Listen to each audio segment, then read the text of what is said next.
Part time के अंदर freelancing के कुछ काम लेते रहो, वहां एक्सपीरियंस बनाओ।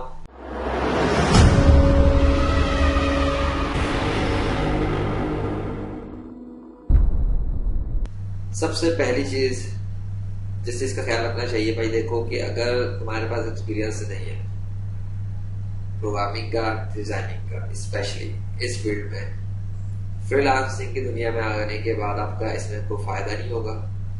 प्रोजेक्ट्स आपको नहीं मिलेंगे। बिलफर्ज अगर आपको कुछ मिल भी जाता है तो आपको पास उसका कोई एक्सपीरियंस नहीं।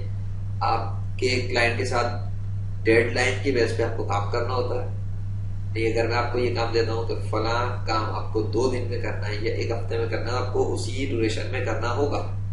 यहाँ कमिटमेंट पे काम होता है। नहीं कर सकते, आपकी रेटिंग खराब, आपकी प्रोफाइल खराब। इस सूरत में बुरा इंप्रेशन, वक्त का ज़या, इन सब चीजों से बेहतर नहीं है कि आप वही वक्त अपना उस फील्ड में पैसा कमाने नहीं चाहते हैं तो वो पैसा जाके किसी जॉब में कमाओ।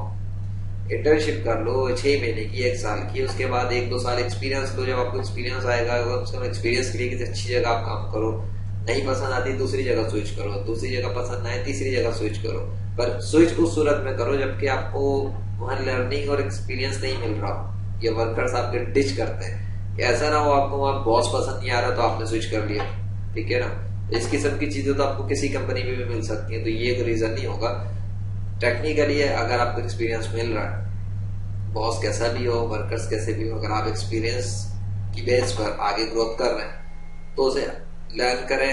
ये एक्सपीरियंस आपको आगे फ्रीलांसिंग में बहुत काम आएगा। अब चाहो तो जॉब करते हुए फ्रीलांसिंग के साथ अर्निंग करते रहो, या एक वक्त तक जॉब करो, उसके बाद फुल टाइम फ्रीलांसिंग में आ जाओ, या स्लोली एंड स्टडी आप जॉब के साथ साथ अपने पार्ट टाइम के अंदर फ्रीलांसिंग के कुछ काम लेते रहो, वहां एक्सपीरियंस बनाओ। जब आप देखोगे वहां आपके कोई 1-2 क्लाइंट्स ऐसे मुस्तकिल मिल गए जिनके साथ आप लॉन्ग टर्म जा सकते हो, तो फिर जॉब छोड़ना कोई ज्यादा मसला नहीं होगा। आप जॉब को छोड़ो और फुल टाइम फ्रीलांसिंग पर टाइम दो।